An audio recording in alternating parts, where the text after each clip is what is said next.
Hello बच्चों, आप सभी लोगों को मेरा नमस्कार। और मैं हूं आपका दोस्त दिलशाद। और आज मैं आपको जीएसटी का पार्ट 2 बताऊंगा, जिसमें मैंने एक क्वेश्चन आपको पहले से ही करा दिया था जीएसटी का, और एक बिल मैं आज आपको दोबारा से फिर से कराऊंगा।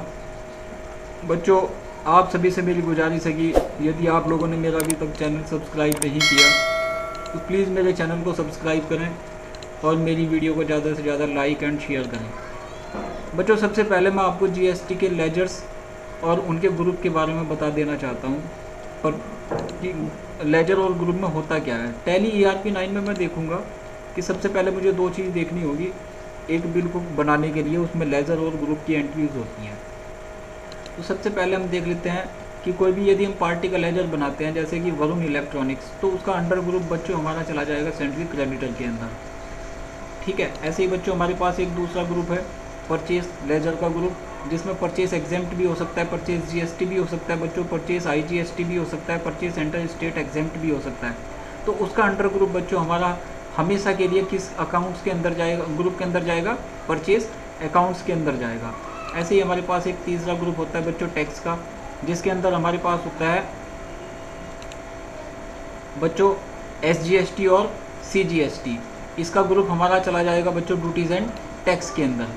किसके अंदर चला जाएगा बच्चों? ड्यूटीज़ एंड टैक्स के अंदर चला जाएगा। तो ये थी लेजर और ग्रुप की थोड़ी सी जानकारी, आपको स्टेप बाय स्टेप में बताता चला जाऊंगा। और आज मैं आपको एक बिल दोबारा से दिखा देता हूँ। ये मेरे पास एक बिल है। बिल में बच्चों वही है, पार्टी का नाम क्या है? वरुण इलेक्ट्रॉनिक्स है, और इसका जीएसटी नंबर हमारे पास ये दिखाई दे रहा है बच्चों यहाँ से। बाकी क्या है, इसके पास कुछ प्रोडक्ट्स हैं, जैसे सैमसंग A30s है और सैमसंग A50s है। तो आज मैं इस बिल को आपको टैली ईआरपी 9 के अंदर चढ़ाना बताऊंगा कि कैसे हम इस बिल को टैली के अंदर चढ़ाएंगे। तो मेरे पास बच्चों बहुत सारे बिल्स हैं, मैं स्टेप बाय स्टेप आपको एक एक करके बताता चला जाऊँगा। ये मेरे पास सेकेंड बिल से थर्ड बिल है। उसके बाद बच्चों ये मेरे पास फोर्थ बिल है, ये हमारे पास 6 बिल है। तो यानी कि बहुत सारे बिल होते हैं बच्चों। आप बिल बनाना सीख जाओगे और एंट्रीज़ करना भी आसानी से, बड़ी आसानी से सीख जाओगे। तो बढ़ते हैं अपने टॉपिक की तरफ और शुरू करते हैं अपना आज का लेसन, और चलते हैं अपनी टैली की स्क्रीन की तरफ। तो शुरू करेंगे आज का बिल। आज के बिल में मेरे पास क्या है बच्चों? इनवॉइस की डेट क्या है आपकी? 2/9/2019। डेट तो एज इट इज़ ही छोड़नी है बच्चों, क्योंकि मेरे पास एक ट्रायल वर्जन है, इसलिए मेरी टैली ईआरपी 9 में डेट चेंज नहीं होती है। इनवॉइस का नंबर मेरे पास है बच्चों। उसके बाद पार्टी का नाम है मेरे पास। उसके बाद पार्टी का एड्रेस भी है और पार्टी का जीएसटी नंबर भी है, क्योंकि पार्टी बच्चों क्या है, रेगुलर फर्म की है, तो इसलिए उसका जीएसटी नंबर होना अनिवार्य है। बच्चों बिल पर आपको दिखाई दे रहा होगा एसजीएसटी और सीजीएसटी, यानी कि इस पर जो टैक्स की जो रेट लगा है बच्चों 12% का लगा है। ये मैं बच्चों आपको जूम करके दिखा देता हूँ सारा ही, देखिएगा ये कितने परसेंट का लगा है बच्चों बिल। ये मेरे पास लगा है, इस पर 12% का जीएसटी लगा है। तो इसलिए मुझे क्या निकालना बच्चों? इस पर सीजीएसटी और एसजीएसटी। सीजीएसटी का मतलब भी मैंने आपको पिछली वीडियो में बता दिया था, यानी कि आपका स्टेट जीएसटी सर्विस टैक्स होगा, और सीजीएसटी की फुल फॉर्म होती है आपकी सेंट्रल जीएसटी स्टेट टैक्स। तो बढ़ते हैं आज की टॉपिक की तरफ और चलते हैं अपने टैली की स्क्रीन पर और डालते हैं इस बिल को। तो मैं टैली ईआरपी 9 को ओपन कर लेता हूँ, और बिल लगाने के लिए बच्चों मुझे सबसे पहले क्या करना होगा? सबसे पहले बच्चों क्या करना पड़ेगा? ट्रांजैक्शंस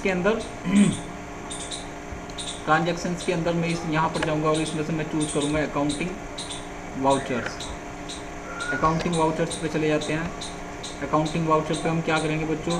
क्लिक करेंगे, या यहाँ पर माउस को लाकर हम माउस से क्या करेंगे बच्चों? क्लिक कर देंगे, या कीबोर्ड से वी प्रेस करके भी हम वाउचर एंट्री को ओपन कर लेते हैं। परचेज का बिल हमारे पास हमें स्क्रीन पर दिखाई दे गया है। तो सबसे पहले बच्चों वो सप्लायर्स का नंबर पूछ रहा है, यानी कि सप्लायर्स का इनवॉइस नंबर क्या है हमारा।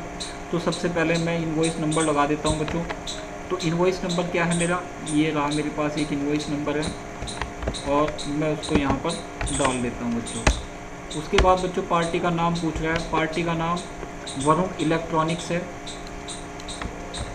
तो बच्चों पार्टी का नाम क्रिएट करने बच्चों एक नया लेज़र क्रिएट करने के लिए मैंने आपको बताया था कि ऑल्ट के साथ में हमें क्या प्रेस करना होता है, सी। तो मैं ऑल्ट के साथ में कर लेता हूँ बच्चों प्रेस सी और एक लेज़र क्रिएट कर लेता हूँ। लेज़र का नाम क्या था बच्चों, वो आ गया वरुण इलेक्ट्रॉनिक्स। और इसका अंडर ग्रुप मैंने बता दिया बच्चों आपको क्या रखना है। अंडर ग्रुप हमेशा आपको रखना क्या है, पार्टी का जो भी अंडर ग्रुप होगा वो सेंट्री क्रेडिटर में जाएगा। तो मैं यहाँ से चूज़ कर लेता हूँ बच्चों सेंट्री क्रेडिटर, एस प्रेस कर देता हूँ और सेंट्री क्रेडिटर में चला जाता हूँ बच्चों। एंटर किया, उसके बाद एंटर करते हुए सेव करेंगे। उसके बाद बच्चों एड्रेस पूछ रहा है तो एड्रेस में आपको दिखा देता हूँ। एड्रेस ये रहा मेरे पास इसका एड्रेस। के बाद बच्चों आपको यहाँ पर एड्रेस मेंशन करना होता है, तो मैंने यहाँ पर एड्रेस टाइप कर दिया। उसके बाद बच्चों इंडिया है, स्टेट मेरा उत्तराखंड है तो उत्तराखंड रखूँगा। पिन कोड नंबर आपका जो भी हो सकता है वो डाल सकते हैं। उसके बाद बच्चों रजिस्ट्रेशन टाइप में आप रेगुलर रखोगे। उसके बाद आपका जीएसटी नंबर पूछ रहा है बच्चों, तो जीएसटी नंबर बता देते हैं इसको। जीएसटी नंबर आपका ये रहा, तो मैंने यहाँ से जीएसटी नंबर टाइप कर दिया बच्चों। उसके बाद एंटर किया और एंटर करते करते मैं इसको सेव कर दूँगा। उसके बाद बच्चों परचेज जीएसटी की एंट्रीज कर रहे हैं तो हम ऑलरेडी लेजर चूज़ कर लेंगे परचेज जीएसटी का, जो कि हम पहले से ही बना चुके हैं। तो मैंने परचेज जीएसटी का लेजर चूज़ कर लिया बच्चों। पार्टी अब क्या है बच्चों, अब मेन चीज़ हमारे पास आ गई कि उसके आइटम्स की लिस्ट है। तो यानी कि आइटम मेरे पास क्या है, सैमसंग है। तो मैंने सैमसंग देख लिया यहाँ से, सैमसंग लिया मैंने बच्चों।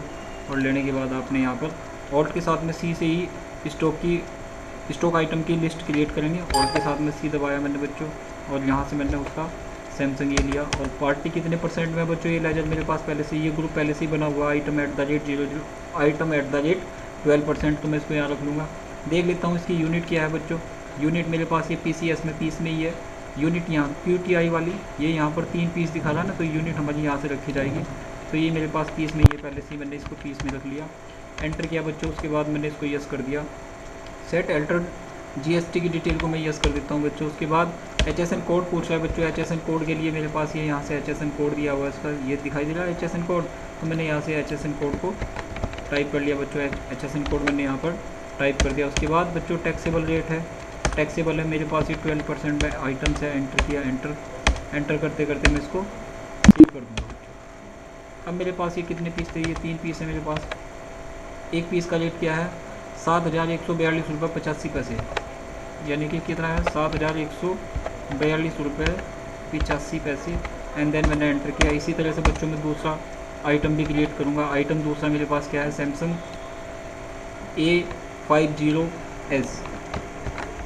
तो बच्चों वही ऑल्ट के साथ में सी से क्रिएट कर लिया एक मैंने स्टॉक आइटम, और आइटम का नेम रख दिया बच्चों। ये भी मेरा आइटम्स कितने परसेंट का है, मैं 12% का है। उसके बाद मेरा ये भी पीस में ही है, मैंने पीस रख लिया। उसके बाद सेट अल्टर जीएसटी को यस करूँगा। HSN कोड मेरा क्या है बच्चों, सेम ही है। HSN कोड मैंने यहाँ से रख लिया। उसके बाद बच्चों मैंने इसको पीस कर दिया। उसके बाद आपका टैक्सेबल रेट है मेरे पास, ये टैक्सेबल है, ये भी 12% में ये बच्चों मैंने रख के एंटर कर दिया। और मैंने इस बिल को भी तैयार कर दिया।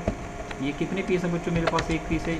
उसके बाद इसका रेट क्या है बच्चों, एक पीस का रेट है 7,579 रुपये 28 पैसे। तो मैंने यहाँ से लिख दिया ये 7,579, एंटर किया बच्चों। उसके बाद बच्चों मुझे इनपुट टैक्स लगाना है, इस पर मैंने पहले से ही बनाया हुआ है। स्पेस बार दबाऊंगा मैं, कीबोर्ड से क्या दबाऊंगा बच्चों, स्पेस बार दबाऊंगा। इनपुट SGST निकाल दूंगा बच्चों इस पर। एंटर किया। इसी तरह से मैं इनपुट CGST निकाल दूंगा बच्चों इस पर। और उसके बाद बच्चों एक राउंड ऑफ का मैंने पहले से बनाया हुआ है, मैं राउंड ऑफ भी निकाल दूंगा। और इस बिल को एंटर करते करते बच्चों मैं सेव कर दूंगा। तो ये थी आज की सेकंड बिल की एंट्री। और अच्छे से समझ में आई हो तो मुझे बता देना। आई होप कि आपको ये सब चीज़ें समझ में आ रही होंगी, और अगर नहीं आ रही तो आप मुझे कमेंट में भी टाइप करके बता सकते हैं। मैं आपकी हर प्रकार से मदद करने की कोशिश करूँगा। दूसरी बात बच्चों, यदि आप लोगों को चैनल पसंद आ रहा है और वीडियो जितनी भी मैं डाल रहा हूँ आप लोगों को अच्छे से समझ में आ रही है, तो प्लीज़ सब्सक्राइब करें, वीडियो को लाइक करें एंड शेयर करें। तो अगली टॉपिक में मैं आपको एक बिल और बताऊँगा अगले चैप्टर में, पार्ट 3 में इसी का, GST का।